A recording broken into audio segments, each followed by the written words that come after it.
नमस्कार. आज सर्वप्रथम प्रसार माध्यमांसमोर येण्याचं कारण म्हणजे नुकत्याच पार पडलेल्या महायुतीच्या विधानसभेच्या निवडणुकीमध्ये महायुतीला जे घवघवीत यश मिळालं त्या पार्श्वभूमीवर रत्नागिरी सिंधुदुर्गचे महायुतीचे समन्वयक श्री प्रमोदजी जठार साहेब यांनी कणकवली येथे एक पत्रकार परिषद घेतली आणि त्यामध्ये रिफायनरी प्रकल्प हा कोकणातील 2 लाख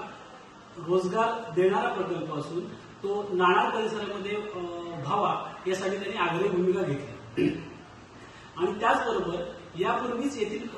या परिसरातील शेतकऱ्यांनी साधारणतः 8,500 एकर जमिनीची संमतीपत्रे ही सरकार दरबारी दिलेली आहेत असंही प्रतिपादन त्यांनी केलं आणि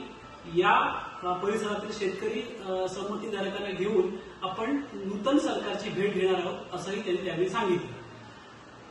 2017 साली जेव्हा रिफायनरी प्रकल्प इथे आला तेव्हापासून आम्ही सर्व शेतकरी समर्थक मंडळी या प्रकल्पाचं समर्थन करत आहोत आणि त्या दृष्टीने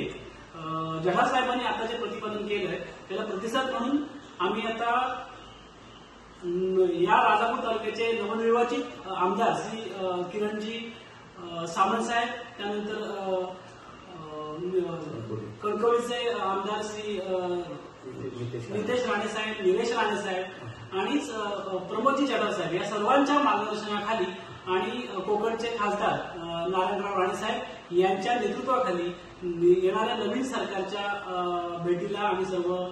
शेतकरी आणि येथील समर्थक समिती म्हणून आम्ही जाणार आहोत आणि त्याचबरोबर आम्ही जमवलेली इथल्या शेतकऱ्यांनी आम्हाला दिलेली 8,500 एकर जमिनीची संमतीपत्र हे नवीन सरकार दरबारी